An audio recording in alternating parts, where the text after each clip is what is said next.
Dalam segmen motivasi kewangan pada kali ini, kita bawakan narasumber yang namanya tidak asing lagi, Afizah Osili untuk membincangkan berkenaan dengan kesan inflasi dalam kewangan. Selamat pagi, Puan. Selamat pagi. Apa kabarnya pada hari ini? Kabar baik. Alhamdulillah. Jadi tajuk kita ni, kesan inflasi dalam kewangan. Sudah kami bincangkan terlebih awal tadi, mungkin inflasi ni peningkatan harga pada sesuatu barang. Betul ke Indah ni? Betul, jadi mungkin Juan. Puan sendiri ada orang penjelasan berkenaan dengan apa sebenarnya erti inflasi ini. Silakan. Okey. So inflasi ni benarnya bukan sahaja barang. Okey, ia adalah yang melibatkan kita ni punya gaya hidup. Which is lifestyle lah. Macam barang harian, gadget, kereta, perabot dan lain-lain. Semua tu akan dicampur, jadi dari sanalah dia dari sana kita ni dapat mengetahui inflasi ni. Secara contohnya lah 10 tahun kemudian, barang 100 ringgit lah, kita ni boleh membeli satu full trolinya orang. Sekarang ni mungkin full satu basket. 100. So atu dimasukkan dalam inflasi. Atu inflasi barang barang harian tapi bukan atu saja. Inflasi ni semualah yang melibatkan kita ni punya lifestyle-nya orang. Even macam tiket travel apa tu.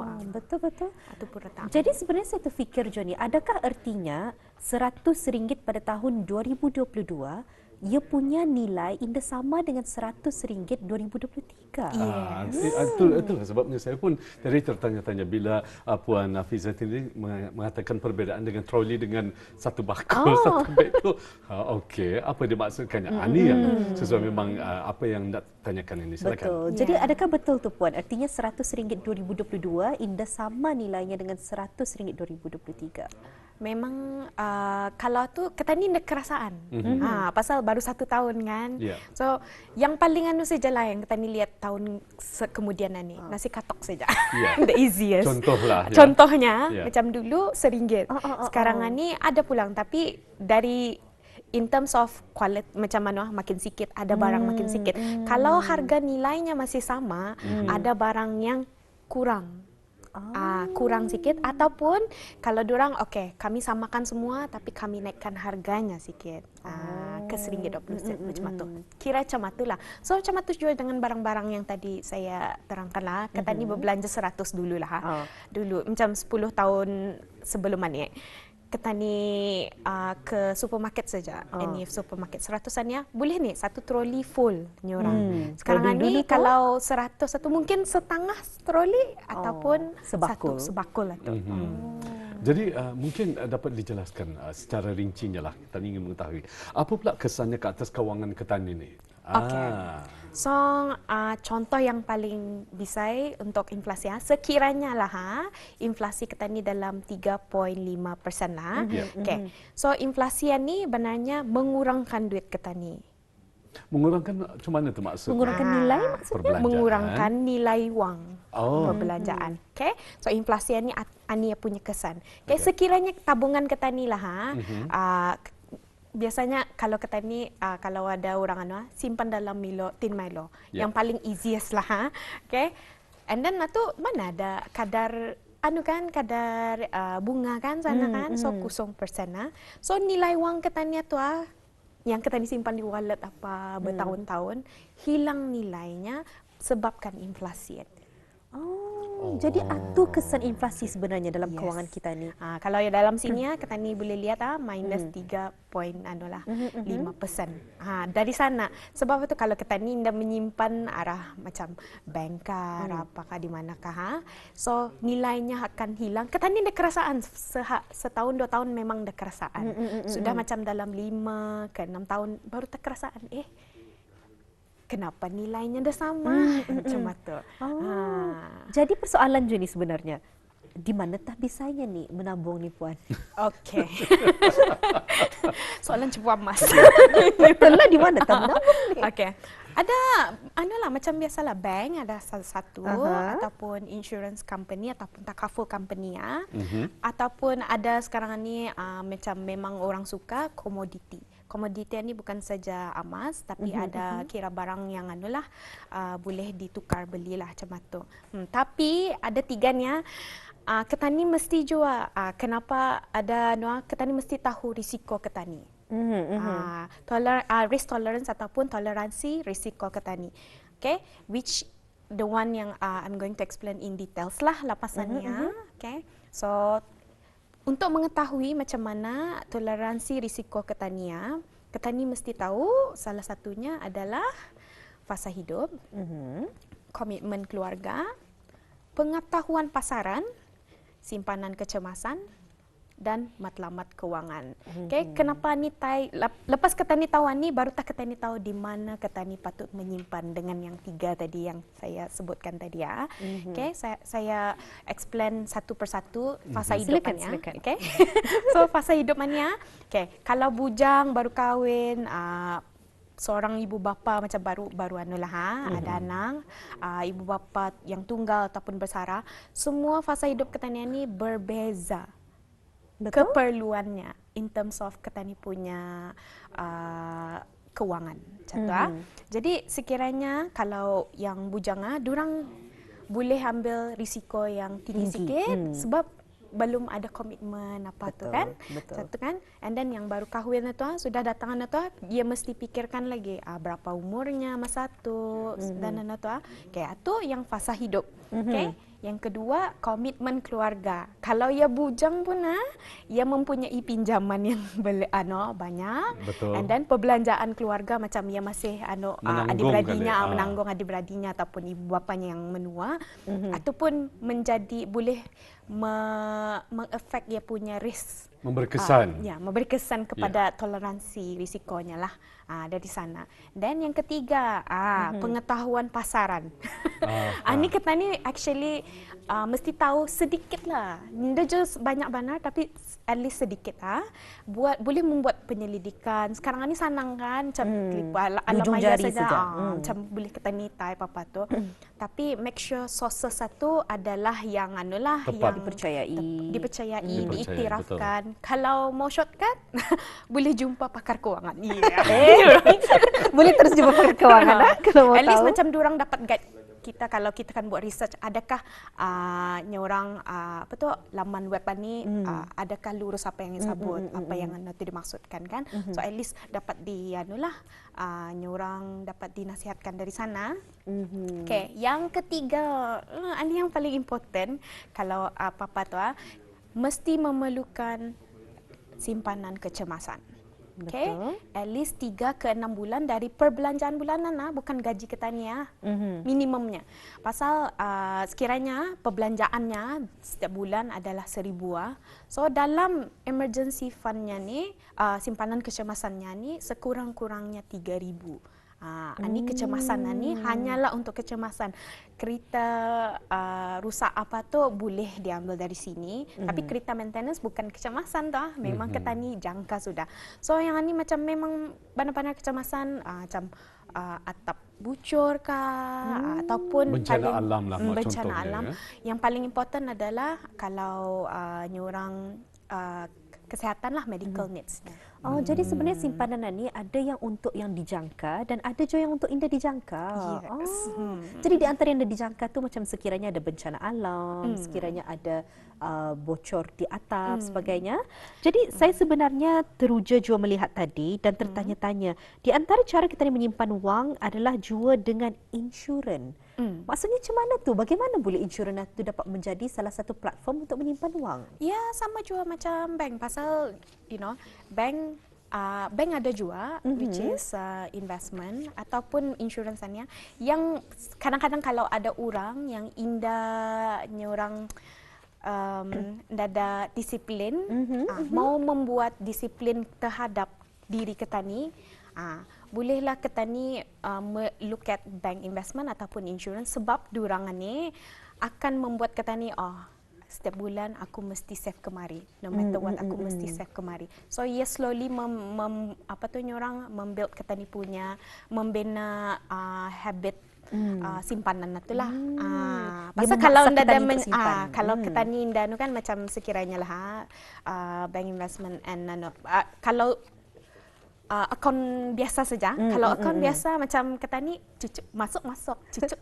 Lepas Macam keluar easy, lagi. macam sanang dipakai kan, lagi. macam sanang kan dicucuk kan. Tapi kalau bank investment sama insurance ni payah sikit kan dicucuk. Sama je macam komoditi kan payah sikit kata ni kan macam ni orang kalau komoditi tu kata ni kan jual harga pasaran gugur. Nak kan kata ni kan jual kan. Tapi kalau komoditi ni pun saya kurang faham Puan. Maksudnya komoditi ni apa saja ni barang-barangnya yang dijual belian ni? Komoditi ya kan barang jual beli antara emas ataupun gandum ni orang. Kalau dulu-dulu ada barter trade atau yang dimaksudkan dengan komoditi. Tapi sekarang ni yang popular lah di pasaran sekarang ni adalah emas. Ya. Ada juga macam ni orang silver apa tu pun ada juga tapi tidak banyak lah. So ni yang dimaksudkan komoditi. Ada yang kata ni ada. So dari sanalah kalau orang macam kata ni orang duit ketanian ni ketani tukar ke komoditi ataupun ketani menginvest arah bank investment ataupun ketani save setiap bulan arah insurance company ataupun takaful company yang ni so kira ketani mesti especially dua ni lah bank investment takaful and insurance company ni tiap-tiap bulan no matter what ketani mesti simpan kalau indah penaltinya arah ketani kan. Betul. Which ketani nak mau. So dari sana ia membina rasa ketani kan menyimpan. Ya, jadi Puan, bila saya perhatikan daripada penjelasan yang telah Puan jelaskan tadi dan rakan saya pun Nadira bertanyakan beberapa perkara-perkara penting.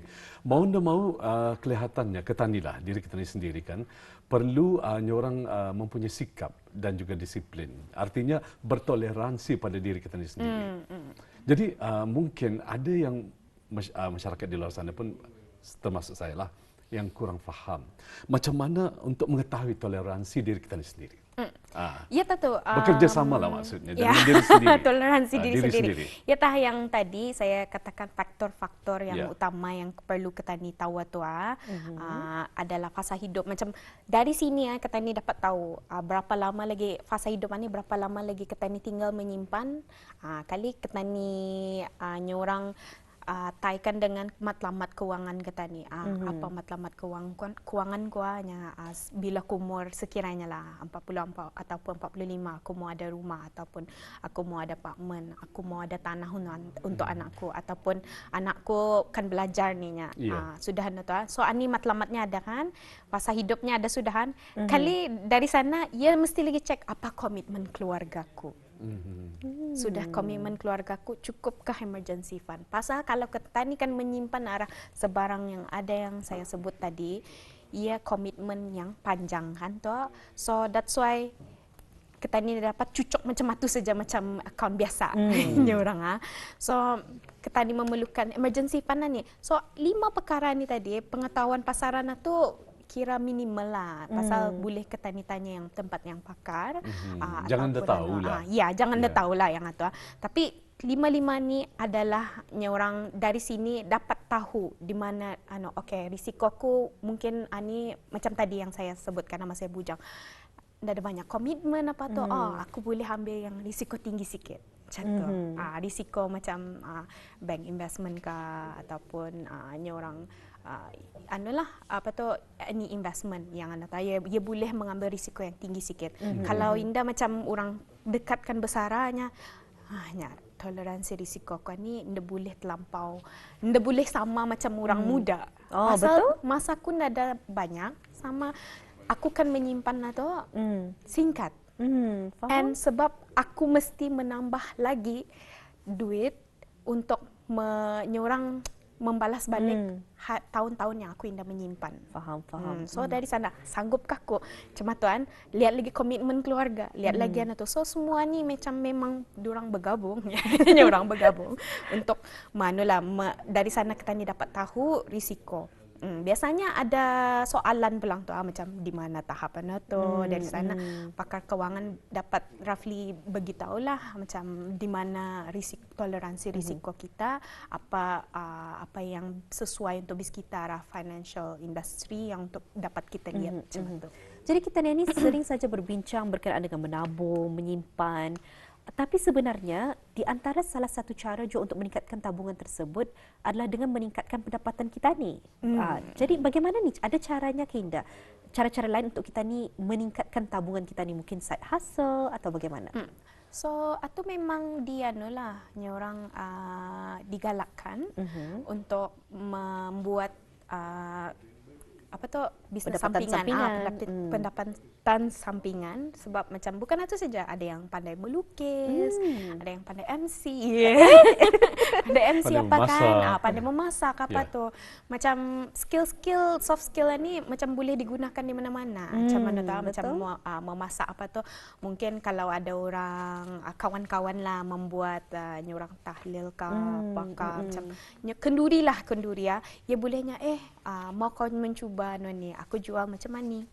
Pasal ketanian ni kira masyarakat selalunya ketani support each other. Betul. So macam mana tu berbalas macam tu. Macam okey aku sudah buat anian ni berapa.